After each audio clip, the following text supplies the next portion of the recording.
So we got her there. They're like, good thing you brought her. Like, she's wheezing. They said, like, it seems like it's early stage, but she has croup. She had an occasional cough, and it did sound like a seal. So they did the nebulizer treatment.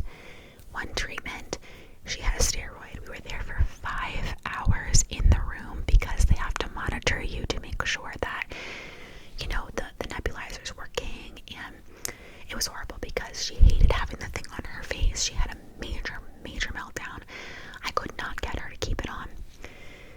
I took her in the waiting room. I calmed her down. I took her to a pediatric urgent care because I heard those were the best ones to take them to. You know, she's 2 years old, so I took her there. They were wonderful with her. I mean, I can't even say enough great things about it, but I got her to fall asleep on me, and then we were able to put the treatment on her while she was sleeping. So thankfully that worked out because they said, you know, eventually if we can't get this on her, we have to send you to the hospital. And I was like, I do not want to go there if I don't have to. I don't want to put her through that.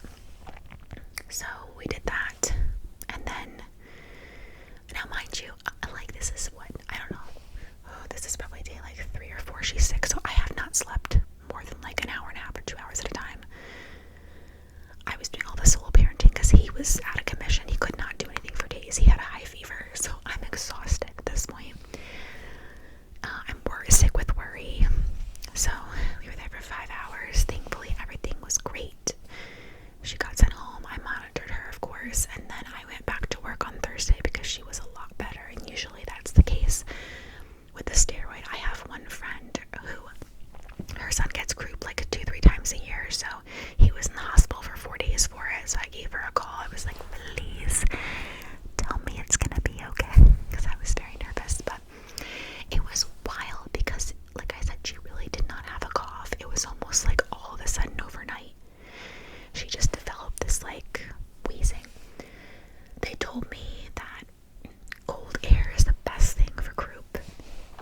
So, which I wouldn't know that, obviously. So when she woke up in the middle of the night, that night, I opened the window. I made sure there was one time after where I got kind of scared because she kind of woke up and gasped, and I was like, what's going on? I ran her outside, and I got her in the cold air, and she was fine. Like I said, again, I think I was overanalyzing everything.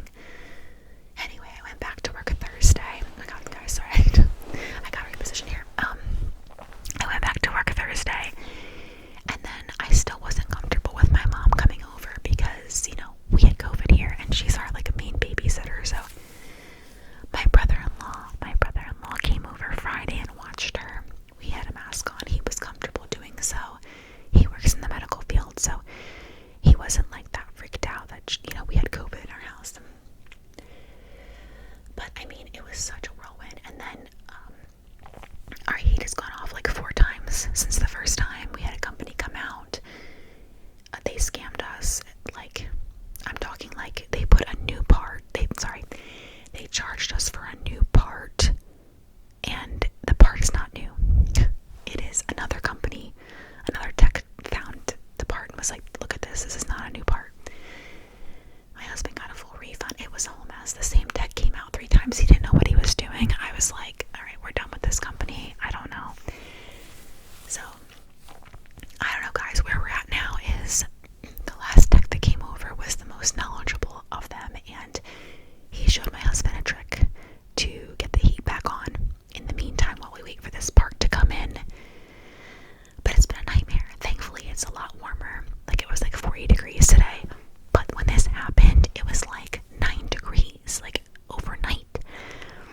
And it's like, yeah, the space heaters help, but I'm not keeping a space heater on all night. So I'm turning them on and off in her room, in our room, and I'm monitoring it. I'm not, you know, it was a mess. So that's what I've been dealing with. Just like everyone's getting sick, and yeah, so I don't know. Yeah, last weekend I did like a Galentine's, I did a Galentine's with my friend. We went to a winery, and it was really fun. It was like a chocolate pairing, so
this movie. I think it has like 65% on Rotten Tomatoes, so I don't know. That other movie with Rachel McAdams, I forget what it's, Send Help, that has very high ratings. I'm not interested, but it has very high ratings.